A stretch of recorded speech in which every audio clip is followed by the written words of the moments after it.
The wind carried the scent of dust and horses across the little town. The kind of place where gossip traveled faster than the stagecoach, and every man, woman, and child knew when something unusual was about to happen. Folks had gathered near the wooden platform by the saloon. Whispering in low tones as the sound of boots thudded against the planks. A woman stood there, bound by rope at the waist, her dress plain.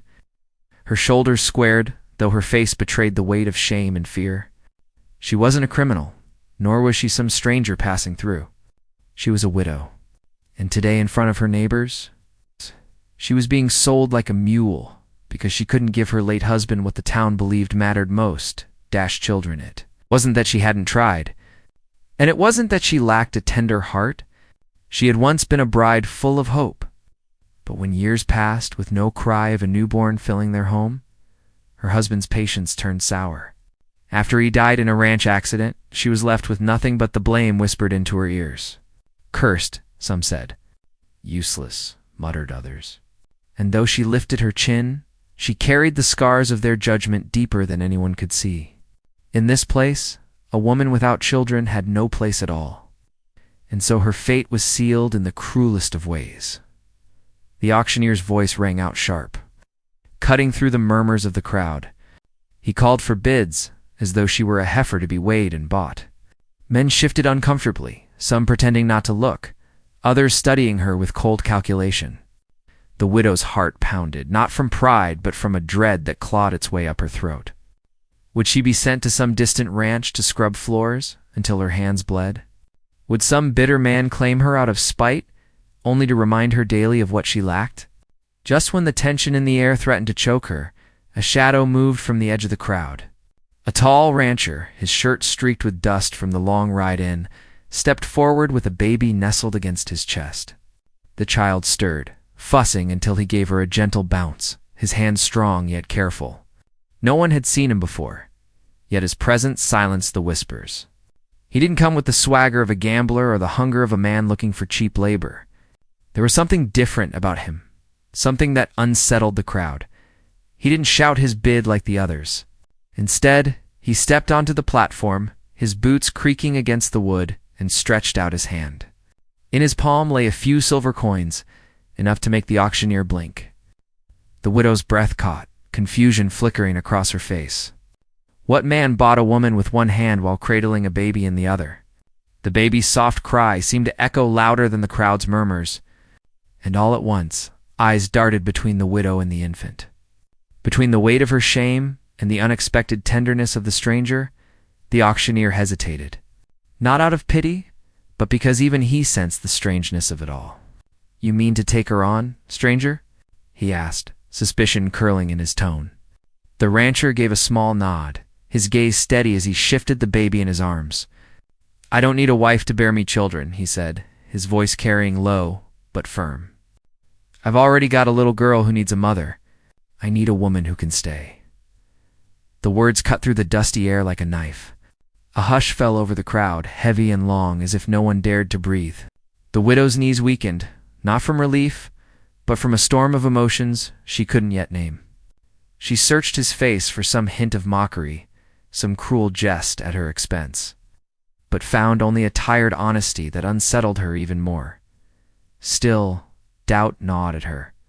Why her? What man would step into the middle of her shame, offer coin in front of the same neighbors who spat on her name and ask her to stay? And what of the baby? Whose child was she? And why had he carried her here, swaddled close against his heart? Questions swirled faster than she could catch them. Yet she felt the weight of the crowd's eyes pressing her to answer. To react, to do something, the auctioneer cleared his throat. Impatient to move the deal along, the townsfolk leaned closer, waiting for her to speak or collapse. Somewhere a horse whinnied, restless against its post. But the widow couldn't hear much beyond the pounding of her own heart. The stranger had offered her something no one else had, neither pity nor scorn, but a place beside him. A chance to be needed for who she was, rather than what she could not give. And yet, as the coins clinked in the auctioneer's hand, the widow realized this was no rescue. This was a new kind of gamble. To accept meant binding herself to a man she knew nothing about, to a baby whose cries pierced her silence, to a ranch she had never seen. To refuse meant walking away with nothing but the weight of disgrace and no place to call her own. The crowd leaned in, hungry for her decision. The rancher's eyes stayed locked on hers, calm yet unwavering, as though he knew the fight raging inside her. The baby squirmed again, a small hand peeking out from the blanket, as if reaching not for him, but for her. And in that fragile moment, as the world held its breath, the widow understood that her life was about to change forever. But whether it would be salvation or ruin only, time would tell. The widow's breath felt heavy in her chest as the crowd slowly began to scatter. Some lingered longer, whispering behind calloused hands, while others shook their heads and walked away as though they had witnessed a sin. The auctioneer, eager to move past the awkward silence, pocketed the silver coins without another glance, leaving the woman and the stranger standing there in the dust. The man shifted the baby gently against his chest, his hand steady on her back, and gave the widow a small nod as if to say, "Come with me." Her feet did not move right away. Every step forward meant stepping into the unknown, leaving behind not just the shame, but the only life she had ever known. For years she had lived in this town, trapped in the judgment of others, tied to the memory of a husband who had once loved her but died with bitterness on his lips. Now, with nothing left but a rope around her waist and the eyes of 100 people burning into her back, she untangled herself from the post and followed the rancher. The streets were dry and worn, with boards creaking under their weight as they walked past the saloon, the blacksmith shop, and the church, with its weathered steeple. The widow could feel the stares that trailed after them, the whispers that grew louder once her back was turned. She kept her chin up, though her mind swirled with questions. Why her? Why now? And why did this man carry a baby with such tenderness, yet walk with the hardness of someone who had seen too much? They reached his horse tied to a post just outside the livery. The animal, a strong bay with a dark mane, stamped its hoof as if impatient. The rancher adjusted the baby in his arms, then reached down to untie the reins. His movements were careful, measured, almost protective. Without asking, he helped her onto the saddle first, surprising her with the gentleness of his touch. Then he mounted behind her, the baby cradled against his chest, and with a tug of the reins, they rode out of town. The land stretched wide and empty beyond the last building. A sea of golden grass waving in the wind, broken only by distant fences and the line of the mountains painted blue on the horizon. The widow had not left town in years, and the sight of so much open space pressed against her heart with both wonder and dread. Silence hung between them as the horse carried them, farther from the gossiping mouths and into the heart of the prairie. Finally, she found her voice, though it cracked with unease. "Why did you choose me?" she asked. Her eyes stayed fixed on the horizon, afraid of what she might see if she turned. His answer came low and steady. "Because I don't need a woman for what the town expects. I need someone who can give this little one a chance to grow up right." He looked down at the baby, his voice softening. "And I saw the way you stood on that platform. You didn't break. Most would have crumbled under those stairs. But not you." She wanted to protest, to say she had nearly broken, that her knees had almost buckled, and her pride had cracked like dry wood. Yet she bit her tongue. His words, simple as they were, carried a weight she hadn't felt in years. Someone had seen strength in her when all she saw was failure. The hours stretched as they rode. Dust kicked up beneath the horse's hooves, and the sun slipped lower, painting the sky in streaks of red and gold. By the time they reached his ranch, the air had cooled, carrying the scent of earth and hay. The widow's eyes widened at the sight of it. The house was sturdy, built from heavy timber with a wide porch out front. Beyond it stretched fields of grass fenced for cattle, a barn with weathered boards, and a corral where horses moved in restless circles. It was not the grandest ranch, but it carried the feeling of something earned through sweat and hard hands. He helped her down from the saddle and guided her toward the porch. The baby stirred, letting out a small cry that pierced the stillness. The rancher handed her over without hesitation, and for the first time, The widow felt the soft weight of the child in her arms. The baby's face was round and flushed, her tiny fingers curling around the widow's thumb as though she belonged there all along.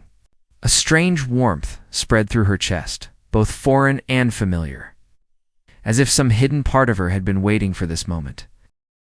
Inside, the house was simple, but kept with care. A stone hearth held the faint smell of wood smoke, and shelves lined with jars spoke of long seasons of hard work. The widow looked around, her hands tightening on the baby as she tried to steady herself. She was no longer standing on a platform before a crowd. She was inside a man's home, with no clear understanding of what he expected of her or what role she was meant to play. He set his hat on a hook by the door and poured water from a pitcher into a tin cup. His eyes, though tired, met hers squarely. "You should know," he said quietly. "I didn't bring you here out of pity. I brought you here because I believe you can give her something I can't." The widow's heart thudded.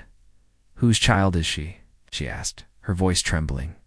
The question had been burning in her mind since the moment she first saw him. For a long moment, he did not answer. His gaze fell to the floor, then back to the baby. His jaw tightened, as though he were holding back words too heavy to share. At last he said, "She's mine." "No, she isn't. That's all I can tell you tonight." The widow's breath caught unease curling in her chest. It was not the answer she expected, and it left more questions than before. She wanted to press him, but something in his tone warned her that now was not the time. So she held the baby closer, letting the child's warmth shield her from the chill that had crept into the room. Night settled over the ranch, stars scattering across the sky like silver dust. The widow lay awake in the small room he had shown her, the baby sleeping in a cradle by her side. Her mind raced, replaying the words he had spoken, the mystery hidden behind his silence. Why would a man claim a baby as his and yet not his? What secret did he carry, and why had he chosen her to share it? Sleep finally tugged at her eyes, but even in her dreams the questions lingered. Somewhere out on the wide land, a coyote howled, its lonely cry echoing through the night. The widow turned toward the sound, her hand resting on the cradle. Her heart caught between fear and the faintest spark of hope. Morning came with the smell of coffee and the sound of boots on the porch. The rancher was already at work, moving through his chores with the steady rhythm of a man used to long days. The widow stepped outside, the baby in her arms, and watched him from the porch. He moved with purpose, yet she noticed the weariness. In his shoulders, the shadow in his eyes that no amount of work could wash away. As the sun rose higher, he returned to the porch and looked at her. For a moment, the world stilled. The baby stirred and reached for him, but he shook his head and glanced away. "She needs you more than me right now," he said. Words were simple, but they carried a weight that pressed deep into her chest. The widow looked down at the baby, then back at the man who had brought her here. She didn't know his story, and he didn't know all of hers. But their lives had already been knotted together, tied by circumstance and mystery. And though the town might whisper and judge out here on the edge of the prairie, there was only the wide sky, the cries of the cattle, and the secrets that still waited to be told. And as the day stretched on, she realized that whatever truth lingered in his silence would not stay hidden forever. The land itself seemed to hum with it, the wind carrying whispers she could almost hear. Something was coming, something that would test the strength she had only just begun to believe in. And when it did, she would have to decide whether she was strong enough to stay or wise enough to walk away. By the second week, the ranch had the steady rhythm of work. Yet under that rhythm ran a quiet strain that pulled at each hour. The widow learned the route of chores like a trail map. Feed the chickens by dawn, heat water on the stove, watch the sky for dust that might mean riders or wind. The baby girl woke often, not with wild cries, but with small sounds that tugged a person closer. The rancher kept his distance when he could, which was not always. Sometimes the baby's fist would catch his shirt and hold fast, and he would stand in the doorway with a look that said a storm was building where no one could see it. The town had its talk, of course. Word of the oxen and the stranger with the infant had spread down every boardwalk, from the livery to the church, from the saloon to the feed store. Folks in a small western town took in a story like a winter fire. They fed it, watched it, warmed their hands on it, and never let it die. On the third Sunday, the widow went to the church at the edge of town because the baby needed blessing in the old way, and because the widow wanted to know if a person swallowed by shame could ever come out breathing. She carried the baby in a knitted blanket she found tucked away in a trunk at the ranch, soft from many washings, perfumed by cedar. When she stepped through the doorway, the singing fell quiet for a beat, and then rose again with a brave pitch. After the service, the sheriff came up the steps, hat low, badge catching a wink of sun. He glanced at the blanket, then at her face, spoke slow, polite but cautious, asking how the ranch sat with her and if the stranger treated her right. He did not ask the question he wanted to ask. Whose child? The widow kept her answers plain as water. The sheriff nodded once and stepped aside. Yet the way he watched them ride away said he would return to the subject when the road allowed it. The drought arrived in a string of dry mornings and thin clouds that promised rain they could not deliver. The creek that ran behind the barn slid down to a trickle, and the cattle began bawling more often, as if the grass had lost its sweetness. The rancher drove them to the far pasture, a rough wedge of land near a broken fence line where wind had stripped the soil to hard clay. When he came back, his shirt was dark with sweat, and the widow met him with a pail of water and the baby balanced on her hip. He took the ladle, drank, and stared past her shoulder toward the ridge. She followed his gaze and for a moment thought she saw a figure on the skyline. A rider sat there, motionless, like a nail set against the sky. When she blinked, the ridge was empty. The rancher set down the ladle and told her to keep the doors latched after sundown. That night the widow asked him again about the baby, not to pry, but because the infant's breath against her skin had become the center of her days. He leaned his hands on the table and told her a little more, though not enough to ease the riddle. He had found the baby near the old wagon road where it crossed a dry wash, he said. A woman had been there before him and had left the infant wrapped, with a note pinned to the cloth. The note named no father and asked whoever found the child to keep her safe until certain men stopped searching. The widow asked what men. The rancher lifted his eyes and said he did not know, but he had reasons to think they were close. He did not show the note. Oh, he did not say what drew him to that road, or how he chose to carry the child instead of riding on. He only said a person does not leave a child to the mercy of wind and coyotes. Days stacked up like fence boards. The widow learned the way cattle shift when a storm is near, the way a horse pins its ears when strangers are not far off, the sound a hawk makes when it circles low. She and the rancher rarely spoke of the auction, as if the past was a trail they both agreed to avoid. But at night, when the baby slept in the cradle, the widow would sit by the window and watch the fence line. Sometimes she felt a presence out there beyond the cottonwoods. Not a ghost, not a fear without shape, a watching. She kept a kettle ready and a lamp trimmed. She kept the baby close. She kept her courage steady by repeating the words she had once heard from an older woman at the boarding house. People think wombs make mothers. They do not. Heart and hands make mothers. Work doubled when the rancher joined a short cattle drive to a buyer north of the ridge. He said the ranch needed cash before winter and the herd needed thinning. Now that grass ran low. Planned to be gone 3 days. Before dawn, he saddled his gelding, tied his bedroll, and checked the rifle slung on the saddle. He handed the widow a small pouch of coins and said if she needed supplies, she should ride into town by midday when the sheriff kept watch on Main Street. He touched the baby's hair and started to turn away. She caught his sleeve. If those men you fear come, she asked, what do I do? He waited. Ride to the church, he said. The pastor is a quiet man who will help you without asking for a story. Then he rode out with the other drovers, their hats low and their ponies eager. Dust rose like prayer. The first day without him passed steady. The widow watered the small garden behind the house, such as it was, and gathered eggs. She repaired a strap on the cradle and mended the rancher's shirt where a fence hook had torn it. Late in the afternoon, a wagon rolled by the front gate. 2 women from town sat on the bench, one holding a covered basket of bread. They brought news the way women do, soft and threaded into kindness. A stranger had been asking questions at the livery, they said. He wore a fine coat unsuited to heat and carried himself like a man used to being obeyed. He had a scar along his jaw and hands to clean for ranch work. He asked if anyone had seen a rancher with a baby girl. The women said they told him nothing, then eyed the baby in the widow's arms and faltered. The widow thanked them for the bread and kept her face calm.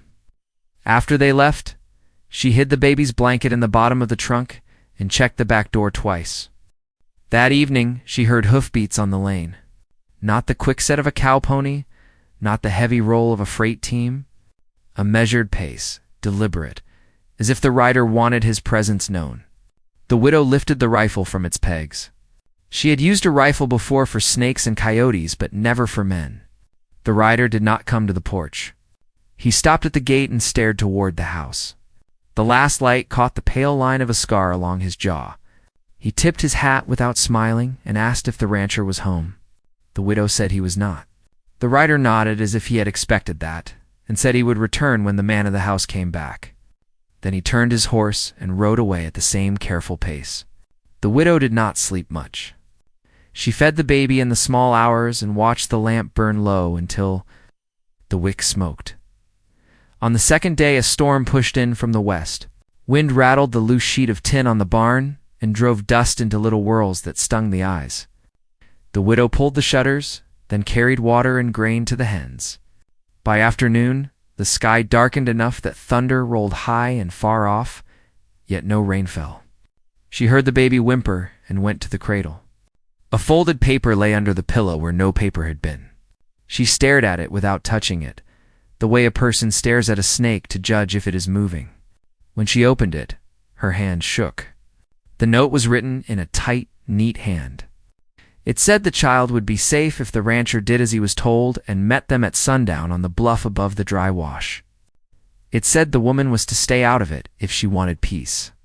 It carried no signature, only a small drawing of a brand shaped like a crooked crescent. She had never seen that brand before, but she knew who to ask. She wrapped the baby in her plainest shawl, hid the note in her bodice, and saddled the bay mare. She rode into town by the back road where cottonwoods hid the trail, and she tied up outside the blacksmith's place. The smith, a man with a gentle voice and arms like beams, studied the note, then looked up with worry. He said the brand belonged to a small outfit south of the river, a place that raised a few cattle but made most of its money lending coin at unfair rates. The owner had once run with hunters who tracked people for pay.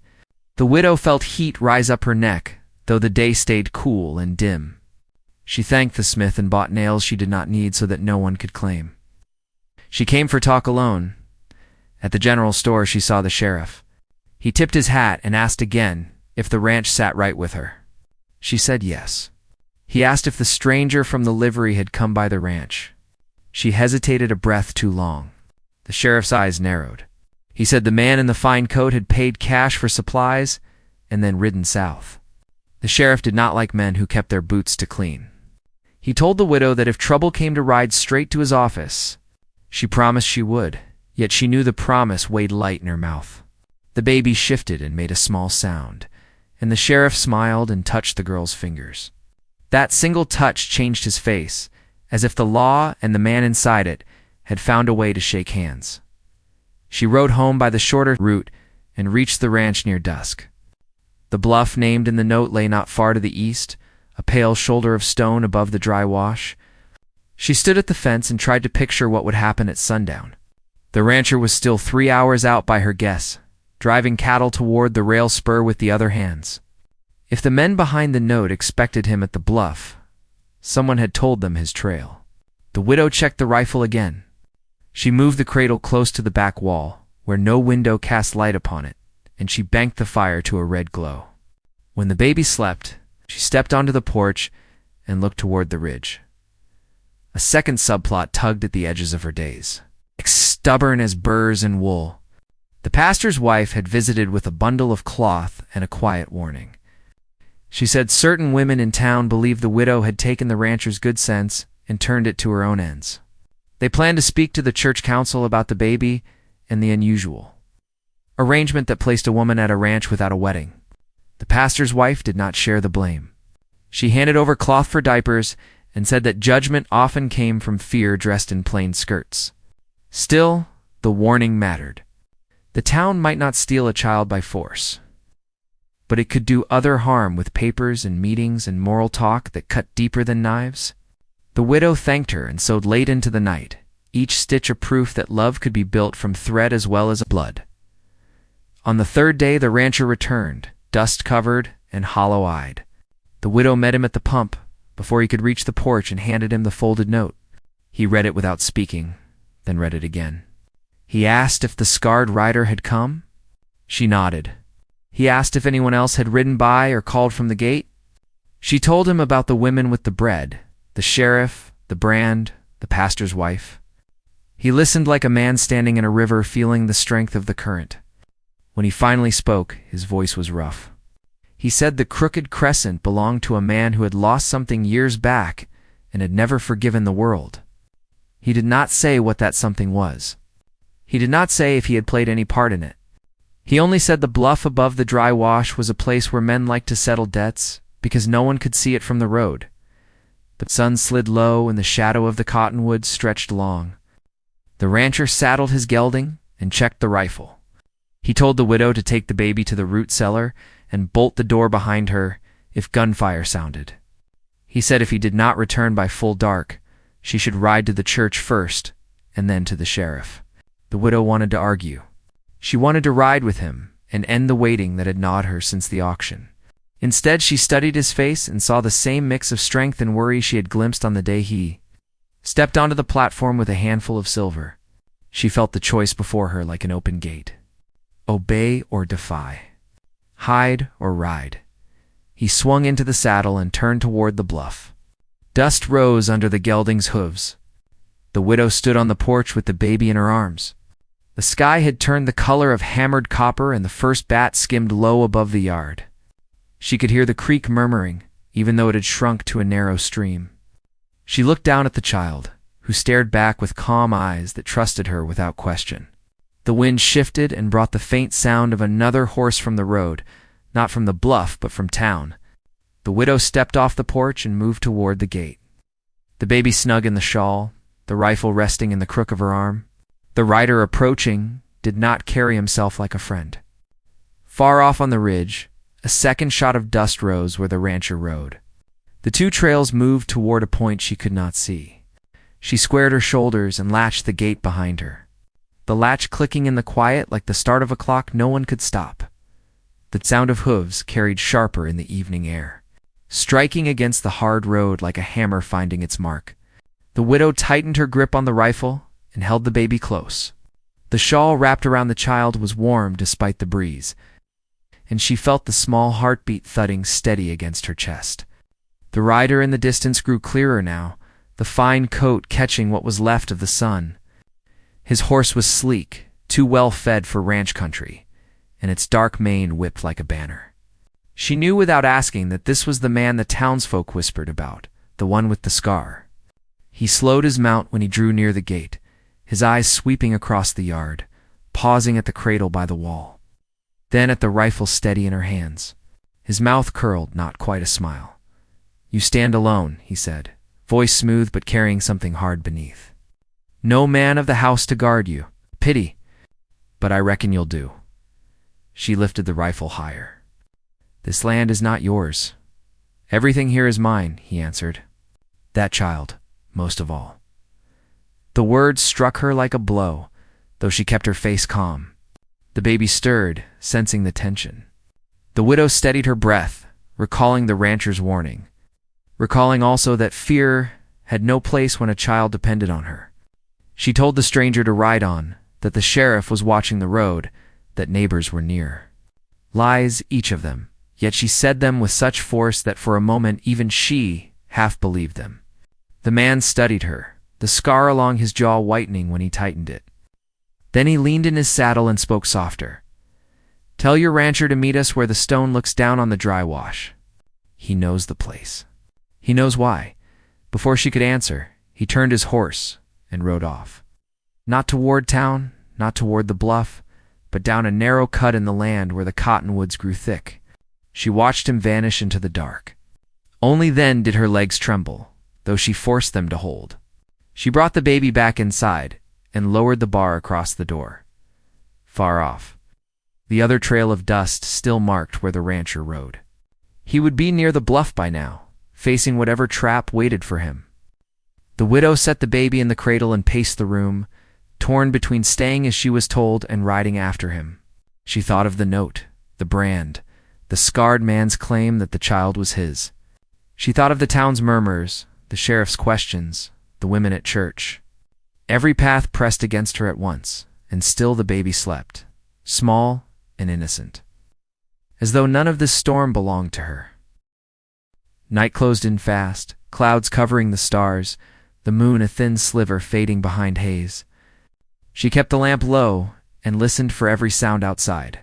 Once she thought she heard boots on gravel, once the distant howl of a coyote. Her mind measured the minutes like a clock winding too tight.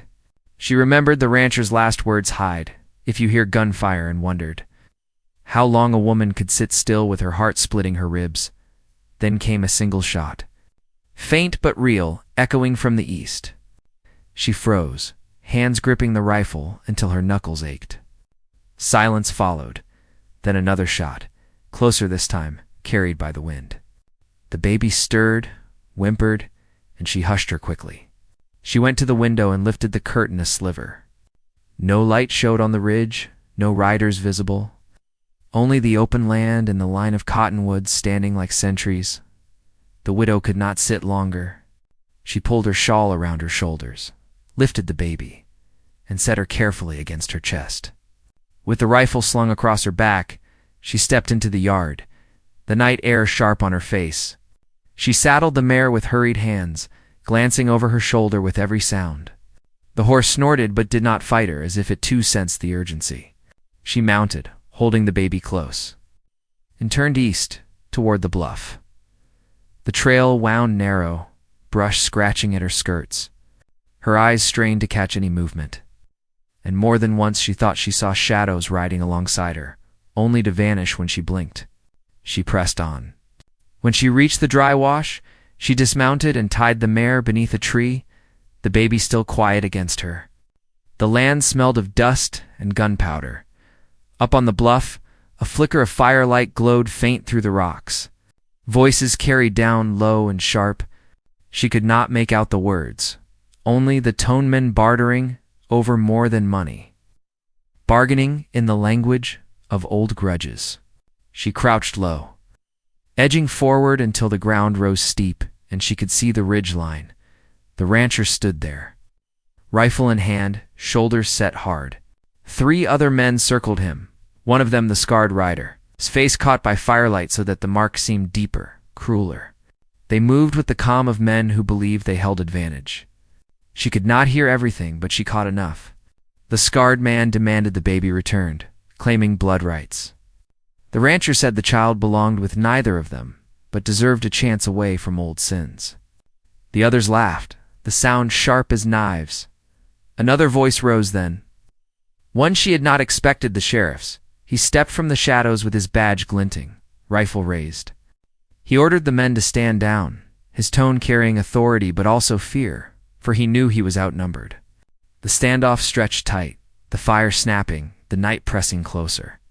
The widow clutched the baby and pressed herself against the earth, torn between running and stepping into the light. The scarred man spoke again, loud enough now to echo off the stones. He said the child's mother had promised her over for a debt unpaid, that the note left in the wash was not plea, but warning. He claimed the rancher had stolen what was his, and that debts always came due. The rancher answered that no debt gave a man the right to chain a child's life. The 2 locked eyes, and she could feel from where she hid that one of them would not leave the bluff alive. Another shot rang out suddenly, cracking the night apart.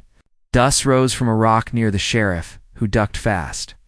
The men shouted, rifles shifting, and the baby woke with a cry that cut the night sharper than any bullet. The sound froze every man for a beat. All heads turned toward the trees where she crouched. She knew then the moment had come. She stepped forward into the firelight, the baby in her arms, the rifle across her chest, her face set with every ounce of resolve she had left. The wind tore at her shawl.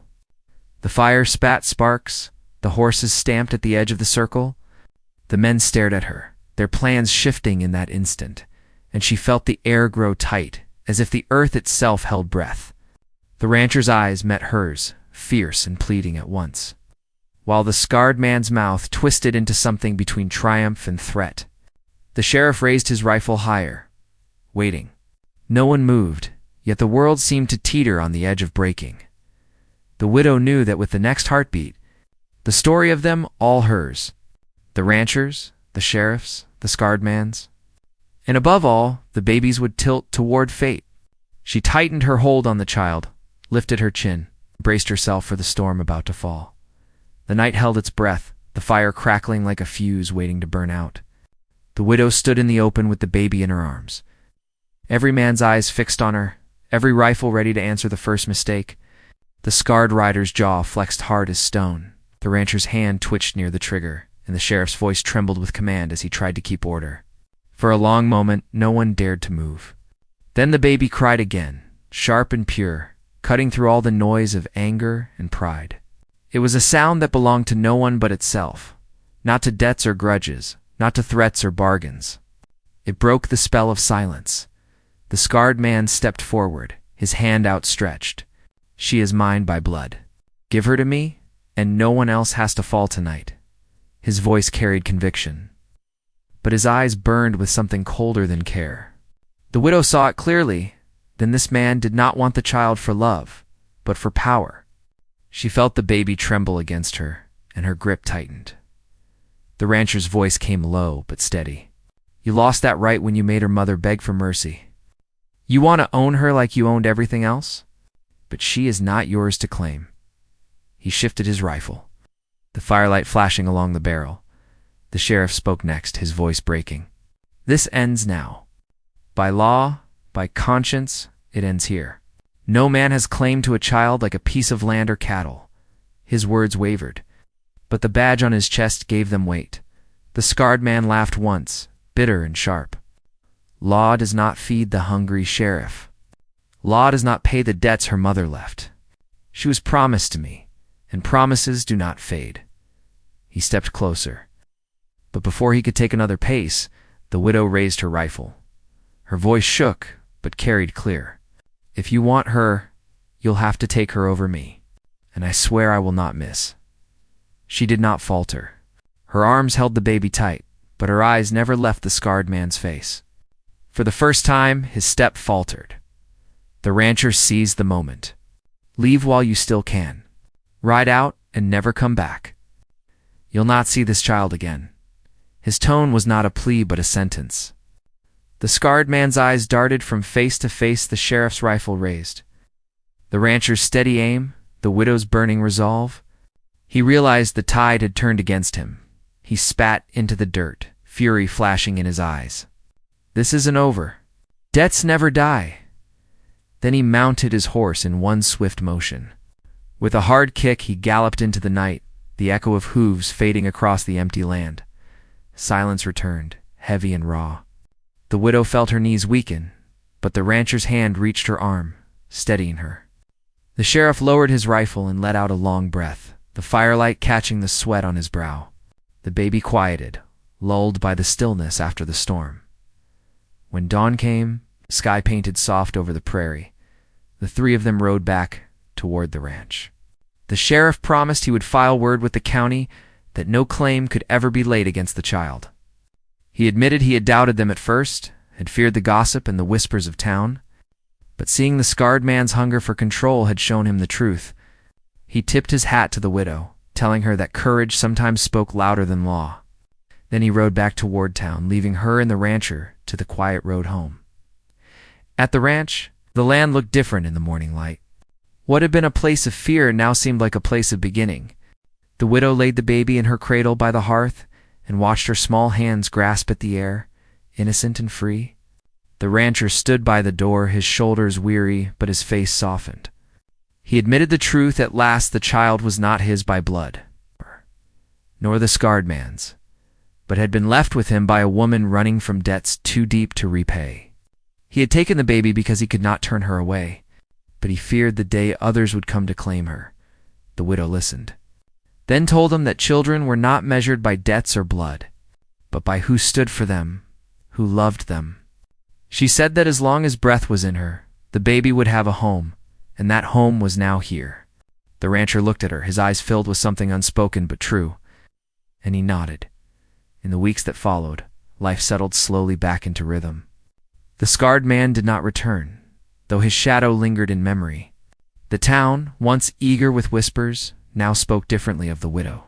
Some praised her courage, some softened their tone when passing her in the street. The women at church watched the baby with cautious smiles, their judgments tempered by the story that had spread. And though suspicion never vanished fully, respect began to take its place. The ranch itself breathed easier. The widow found purpose in tending the home, in rocking the baby beneath the open sky, in riding beside the rancher when fences needed mending or cattle drove out across the field. She learned the work was hard but steady, and in it there was peace.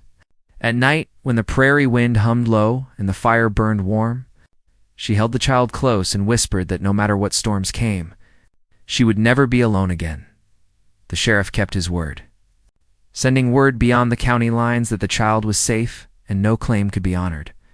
From time to time, he rode out to check on them, and his eyes held a softer kindness now. The town slowly shifted, recognizing not just a widow, but a woman who had faced down a scarred rider with nothing but courage and conviction. Seasons changed, and with them the land. The ranch grew stronger, the crops took root, and the cattle fed well. The widow found herself part of it, not as a burden, but as a hand that carried its share. She discovered that love was not always sudden nor bound in vows, but in the steady choice to stand together day after day. The baby grew too, her laughter bright in the fields, her steps unsteady but brave. The widow watched her and thought of the night on the bluff, of the choice that had been made, and she felt the truth deep in her chest. Family was not given by others, nor taken by men with scars and claims. It was built by hands that protected, by hearts that chose each other. Years later, when the story was told in town, it was not of debts or grudges, but of a widow who found her place, a rancher who opened his heart, and a child who bound them together. Folks said the prairie itself seemed gentler after that night, as if the land had accepted the choice they made. The widow never forgot the scarred man's warning that debts never die. But she learned that love outlives debts, and that some battles are won not by guns, but by standing firm when it matters most. The ranch became more than soil and timber. It became a home where judgment turned to respect, where loneliness gave way to belonging. When the sun set each evening, painting the sky with fire, she would hold the child close and remember the sound of hooves fading into the dark. And she would know that fear had ridden out with him, leaving only the quiet strength of what they had built. The story closed, not with gunfire or debts, but with the simple truth that even in the harshest places, hope can take root. And from that hope grows family, courage, and a peace that no scar, no shadow could ever take away.